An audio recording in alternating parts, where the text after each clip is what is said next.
नमस्कार दोस्तों, मेरा नाम है अभय सक्सेना और मैं आप सबका स्वागत करता हूं अपने YouTube channel the training times पे। आज हम लोग बात करने वाले हैं एक बहुत ही इंपॉर्टेंट टॉपिक पे और टॉपिक है उन लोगों के लिए जो कि होटल मैनेजमेंट कर चुके हैं या होटल मैनेजमेंट करने के इच्छुक हैं। जो लोग होटल मैनेजमेंट करके होटल इंडस्ट्री के अंदर जस्ट अभी नए नए एंटर हुए हैं, जिनको हम फ्रेशर्स बोलते हैं, या उनको कुछ ही साल होटल इंडस्ट्री के अंदर हुए हैं और वो ये जानना चाहते हैं कि होटल इंडस्ट्री की ग्रोथ आने वाले कुछ सालों में या कुछ 5 या 10 सालों में कैसी रहने वाली है। होटल मैनेजमेंट करने के इच्छुक जो स्टूडेंट होटल मैनेजमेंट करना चाहते हैं, उनके अंदर भी सेम एक जिज्ञासा रहती है कि होटल इंडस्ट्री की, होटल मैनेजमेंट की क्या स्कोप है, क्या ग्रोथ है, किस तरीके से ये इंडस्ट्री आगे बढ़ने वाली है, इस इंडस्ट्री में ऐसे आगे क्या क्या अचीवमेंट आने वाले हैं, क्या ग्रोथ रहने वाली, क्या ग्रोथ परसेंटेज रहने वाली है, और करियर का जो स्कोप है, करियर आगे बढ़ने का जो स्कोप है वो किस तरीके का रहने वाला है। अगर इंडस्ट्री के अंदर ग्रोथ खराब होगी तो डेफिनेटली करियर पे इसका असर आएगा, और इंडस्ट्री के अंदर अगर ग्रोथ बहुत अच्छी होगी तो डेफिनेटली इसका असर भी आपके करियर ग्रोथ पे आएगा। तो आज हम लोग बात करेंगे डायरेक्टली कि होटल इंडस्ट्री इंडिया के अंदर और ग्लोबली किस तरीके से आगे बढ़ने वाली है। होटल इंडस्ट्री अगर अच्छे तरीके से आगे बढ़ेगी तो डेफिनेटली होटल मैनेजमेंट के जो प्रोफेशनल हैं उनकी डिमांड भारी तादाद में बढ़ेगी, उनको लोग हायर करेंगे और उनकी सर्विस। तो मैं आप सभी से रिक्वेस्ट करूंगा कि अगर अभी तक आपने मेरे चैनल को सब्सक्राइब नहीं किया है तो प्लीज इसको सब्सक्राइब कर लीजिए। वीडियो को खत्म होने के बाद अगर आप मेरी वीडियो में बने रहते हैं तो एक लाइक जरूर करिएगा और मुझे कमेंट करके बताइएगा कि आपको आज का कंटेंट कैसा लगा और आगे आप किस तरीके के टॉपिक्स को देखना चाहते हैं। तो दोस्तों शुरू करता हूं मैं सबसे पहले कि आपको यह बताना चाहूंगा कि आज 2023 से लेकर के 2030 में जो डेटास बोलते हैं, जो रिपोर्ट्स बोलती हैं, वो ये बोलती हैं कि होटल इंडस्ट्री जो CAGR है, कंपाउंडेड एनुअल ग्रोथ है होटल इंडस्ट्री की, वो 17% रहने वाली है। 17% का मतलब है कि एक बहुत ही ब्लॉकबस्टर ग्रोथ रहने वाली है होटल इंडस्ट्री की, टूरिज्म इंडस्ट्री की इंडिया के अंदर। दोस्तों मैं आपको बताना चाहूंगा कि जो होटल इंडस्ट्री का साइज है इंडिया के अंदर वो $23 बिलियन है और ये आने वाले टाइम में 2030 तक बढ़ के $35 बिलियन तक पहुंच सकता है। ऐसा रिपोर्ट्स कहती हैं, ऐसा सर्वे कहते हैं, और इसका जो ग्रोथ साइज है वो बहुत बड़ा होने वाला है। ये अगले आने वाले 10 साल इंडिया के अंदर टूरिज्म इंडस्ट्री को लेकर के, होटल इंडस्ट्री को लेकर के बूम होने वाले हैं। बात करते हैं ग्लोबल इंडस्ट्री की। अगर ग्लोबल होटल इंडस्ट्री की बात करें तो वहां पे भी डेटा ये कह रहा है, सर्वे ये कह रहा है कि 10% तक CAGR compound annual growth rate जो होने वाला है वो 10% से 11% तक रहने वाला है। उसके हिसाब से अगर हम इंडिया को कंपेयर करें तो बॉस ये 17% तक रहने वाला है और इससे भी ऊपर जा सकता है, कम जाने के चांसेस बहुत कम है। तो मतलब हम पूरे वर्ल्ड, हम पूरे ग्लोबल, अगर हम इंटरनेशनल लेवल से इसको कंपेयर करें तो हम 7% ज्यादा लेवल पे ग्रोथ करने वाले हैं, जो कि इंडिया के लिए, इंडिया की हॉस्पिटैलिटी के लिए बहुत ही पॉजिटिव साइन है।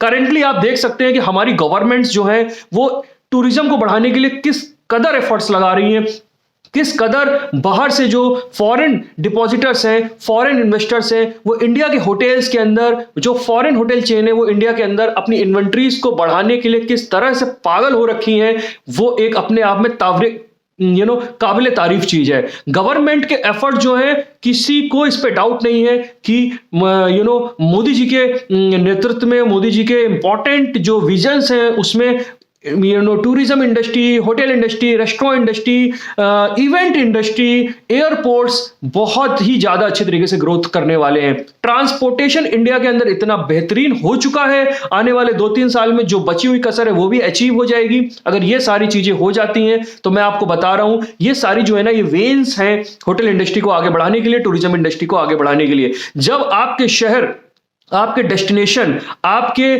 टूरिस्ट पॉइंट अच्छे हाईवे से जुड़ जाएंगे, इलेक्ट्रिकल हाईवे से, कॉरिडोर से जुड़ जाएंगे, तो मैं आपको बताने वाला हूं, जो 2-2 दिन का सफर आप लोग रोड से करते थे वो अब चंद घंटों में होने वाला है। गडकरी साहब ने जो हमारे ये ट्रांसपोर्टेशन का काम देख रहे हैं इंडिया के अंदर, उनके प्लान्स, उनका विजन, उनका मोटिवेशन, उनका इनोवेशन काबिले तारीफ है। आप उनके स्पीचेस को सुनिए, उनके प्लान्स को सुनिए, उनके जो डेटा है उसकी थोड़ा सा सर्वे करिए, आपको आइडिया लग जाएगा कि ट्रांसपोर्टेशन, जो हाईवेज है, जो कनेक्टिविटी है, वो किस कदर नेशनल इंटरनेशनल लेवल को क्रॉस करती चली जा रही है। वो सारे स्टैंडर्ड जो पार स्टैंडर्ड होने चाहिए, जिस तरीके की कनेक्टिविटी होनी चाहिए, वो सारी की सारी अचीव करने के लिए भारत हर तरीके से रेडी है। मैं आपको बताना चाहूंगा कि कनेक्टिविटी अगर इतनी जबरदस्त हो जाएगी तो यहां की, इंडिया की टूरिज्म को आगे बढ़ने से कोई नहीं रोकने वाला है। गवर्नमेंट जिस तरीके से नंबर ऑफ एयरपोर्ट बढ़ा रही है, छोटे छोटे बी टाउन्स के अंदर भी एयरपोर्ट्स आ रहे हैं, वो गजब के काबिले तारीफ स्टेप्स हैं। जब आपकी कनेक्टिविटी एयरपोर्ट से एयरपोर्ट्स की जुड़ जाएगी, सिटी से सिटी एयरपोर्ट जुड़ जाएंगे, इतने सारे एयरपोर्ट का एक जाल बन जाएगा, तो मैं आपको बताने वाला हूं हमारा एयर ट्रैफिक बहुत अच्छे तरीके से बढ़ने वाला है। एयर ट्रैफिक बढ़ेगा, आपका एयर टिकटिंग बढ़ेगा, वहां से रेवेन्यू आएगा, होटल्स का रेवेन्यू बढ़ेगा, आपका एआरआर बढ़ेगा, आपकी ऑक्यूपेंसी बढ़ेगी। ये सारी चीजें बहुत तेजी से बढ़ने वाली है अगले 10 सालों के अंदर, और आगे वाले फर्दर टाइम में भी रहेंगे, क्योंकि इंफ्रास्ट्रक्चर इन सारी चीजों को बूस्ट करता है। आज जो है एक आपको एक और सेक्टर इसमें जोड़ना चाहूंगा जो कि बहुत ही इंपॉर्टेंट है, जिसका बूम इंडिया में अगले 10 सालों में बहुत जबरदस्त तरीके से होने वाला है, वो है हेल्थ सेक्टर। आज की डेट में अगर आप देखेंगे या पिछले 10 साल से इसको कंपेयर करेंगे तो आपको साफ समझ में आ जाएगा कि इंडिया के अंदर 5 स्टार लेवल के जो हॉस्पिटल्स थे, जो सर्विसेज थी, वो पहले आज से 10 साल पहले बहुत कम थी। एम्स बहुत कम थे, बड़े बड़े हॉस्पिटल्स जिनकी इन्वेंट्री 200 बेड से लेकर के 1000 बेड्स तक होती थी, वो बहुत कम थी। बट गवर्नमेंट का इस तरफ भी बहुत फोकस है, इस तरफ भी बहुत रोबस्ट और हेल्दी प्लान है। आज की डेट में 300 बेड के हॉस्पिटल जो कि बहुत ही अच्छा इंफ्रास्ट्रक्चर आपको प्रोवाइड कराते हैं, वो बहुत ही बड़ी तादाद में आगे बढ़ते चले जा रहे हैं, उनके नंबर्स बहुत आगे बढ़ते चले जा रहे हैं। अगर ये हॉस्पिटल्स इस तरीके से आगे बढ़ेंगे, 300 बेड प्लस के हॉस्पिटल्स जो कि आपको 5 स्टार 4 स्टार लेवल सर्विसेज देंगे, कंफर्ट स्टे देंगे, वहां पे आपके इलाज कराने के लिए वो जो एनवायरनमेंट है वो आपको डेवलप करके देंगे, तो मैं आपको बता रहा हूं कि इसमें भी हॉस्पिटैलिटी इंडस्ट्री के प्रोफेशनल्स को नौकरी मिलेगी, और इससे भी हॉस्पिटैलिटी इंडस्ट्री को एक बहुत अच्छा बूम और बूस्ट मिलेगा। उसके स्टूडेंट्स को उनकी जो कैपेबिलिटीज है उसको सही जगह पर इस्तेमाल किया जा सकता है। इसी सेक्टर में मैं वेलनेस को भी जोड़ना चाहूंगा। आपको याद होगा कि आज से 10 साल पहले, 15 साल पहले वेलनेस के ऊपर लोग इतना ध्यान नहीं देते थे, लेकिन जब से कोविड हुआ है और कोविड के बाद जिस तरीके से लोग हेल्थ को लेकर के बहुत ही ज्यादा कॉन्शियस हो गए हैं, वो एक बहुत ही इंपॉर्टेंट रोल प्ले करता है वेलनेस सेंटर्स को आगे बढ़ने के लिए।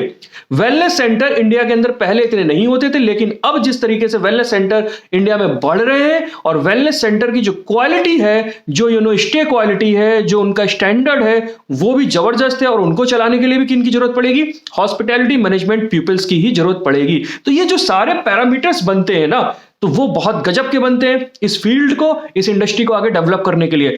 एक खराब बात जो मैं ऐड करना चाहूंगा, जिसमें थोड़ी नेगेटिविटी है या थोड़ा जो डिमोटिवेट करती है, वो ये है कि आज की डेट में सर्वेज ये भी बोलते हैं कि ओवरऑल इंडस्ट्री जो है, हॉस्पिटैलिटी इंडस्ट्री जो है, उनको जो क्वालिटी प्रोफेशनल्स हैं वो नहीं मिल रहे हैं। क्वालिटी प्रोफेशनल्स ना मिलने का मतलब यह है कि इंस्टीट्यूट क्वालिटी स्टूडेंट्स को डेवलप नहीं कर पा रहे हैं।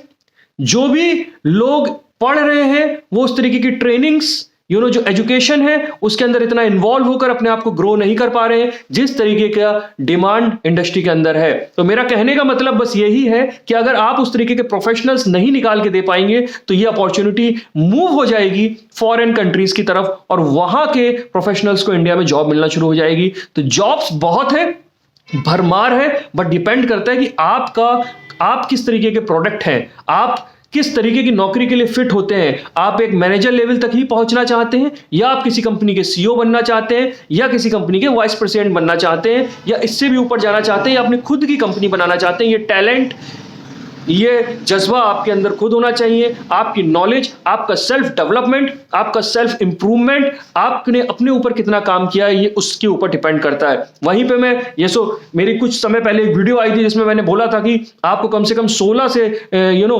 17 घंटे पर डे काम करना चाहिए अपने करियर के पहले 5 सालों में, जिसपे बहुत सारे लोगों ने बोला था कि सर हमको पैसे नहीं मिलते हैं, 9 घंटे के पैसे मिलते हैं, 16 घंटे आप काम करने के लिए बोल रहे हैं। तो मैं आपको यही बोलूंगा कि सेल्फ डेवलपमेंट जो होता है ना, उसमें इन्वेस्ट करना पड़ता है। वहां पे आपको कोई पैसे दे, इस चीज की एक्सपेक्टेशन आपको थोड़ी सी कम रखनी चाहिए। करियर के पहले 5 साल में अगर आप इस तरीके से मेहनत नहीं करोगे, ये मैं मिनिमम रिक्वायरमेंट बता रहा हूं, तो मैं बॉस आपको बताना चाहूंगा कि आप उन्हीं रोज में लग जाओगे जो कि कंपनियां बोलती हैं कि प्रोफेशनल काम के नहीं है। आप अगर काम के प्रोफेशनल नहीं बनना चाहते हो तो फिर आप किस तरीके से आगे ग्रो कर पाओगे।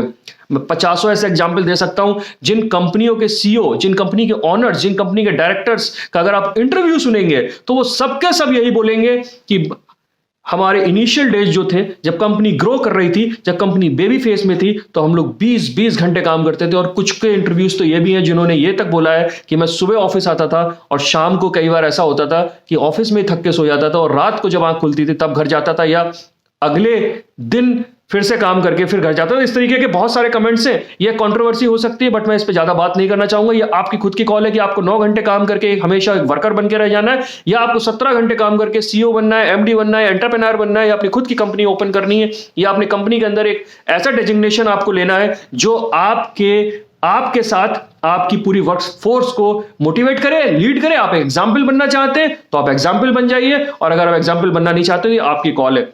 बहरहाल अब हम लोग बात करेंगे कि होटल मैनेजमेंट के कॉलेजेस और स्टूडेंट और कोर्सेज की क्या डिमांड होने वाली है। तो दोस्तों मैं आपको बता दूं, बूम है। होटल मैनेजमेंट करिए, मन लगा के पढ़ाई करिए, अपनी नॉलेज को इंक्रीज करिए, अपने कम्युनिकेशन को इंक्रीज करिए, अपने लीडरशिप स्किल्स को इंक्रीज करिए, अपने मैनेजर स्किल्स को इंक्रीज करिए, अपनी पर्सनालिटी डेवलपमेंट करिए, अपनी आंखों के अंदर कॉन्फिडेंस लेकर के आइए। आप बोलना सीखिए, आपको समझ में आना चाहिए कि कस्टमर क्या है, आप कस्टमर के बारे में पढ़िए, अपना सेल्फ डेवलपमेंट हर दिन करते रहिए, हर साल पढ़ाई को बढ़ाते रहिए। आपका एक कोर्स कंप्लीट हो जाए, आप छोटे छोटे सर्टिफिकेट कोर्स करिए, डिप्लोमास करिए, और अगर आपके पास पैसा नहीं है तो बहुत मेहनत करिए, काम करिए, 5-10 साल में पैसा कमाइए, अच्छी सैलरीज अर्न करिए, उसके बाद फिर थोड़ी सी पढ़ाई करिए, और लगातार जब तक आप पढ़ सकते हैं पढ़ाई करिए। मैं आपको बता रहा हूं, अगर आप अपने आप को एक अच्छा प्रोफेशनल बनाना चाहते हैं और आगे बढ़ना चाहते हैं तो होटल मैनेजमेंट से अच्छा कोई कोर्स आपके लिए नहीं है। बूम है, ग्रोथ बहुत अच्छी है। अगले 10 साल में आप एक प्रोफेशनल बन जाएंगे। फिर आपको यह डिसाइड करने का मौका खुद होगा कि आपको कहां काम करना है, कौन सी कंपनी में काम करना है, कैसे करना है, क्या करना है, क्या नहीं करना है। But this is the right time, this is the right point जहां से आप एंट्री ले सकते हैं, जहां से आप इस इंडस्ट्री के अंदर घुस सकते हैं, क्योंकि अगले 10 साल बहुत ही ब्राइट हैं। कोर्स चाहे कोई भी हो, चाहे 4 साल का डिग्री कोर्स हो, 3 साल का डिग्री कोर्स हो, डिप्लोमा हो या सर्टिफिकेट हो, यह आपके ऊपर डिपेंड करता है कि आपकी परिस्थितियां कैसी हैं और आप कौन सा कोर्स करते हैं। लेकिन यह मैं आपको जरूर बोल सकता हूं कि चाहे कोर्स कोई भी हो, उस कंडीशन में, उस परिस्थिति में आप बेस्ट कोर्स को चूज करिएगा, चुनिएगा। अगर आपको कहीं कोई डाउट है तो आप मुझसे पूछिए, मैं आपकी हेल्प करूंगा, बट मेहनत आपको बहुत करनी पड़ेगी। आप ये मत सोचिए कि इंडस्ट्री में बूम है तो मैं बिना मेहनत करे आगे बढ़ जाऊंगा। बॉस, आपको ताबड़तोड़ मेहनत करनी पड़ेगी।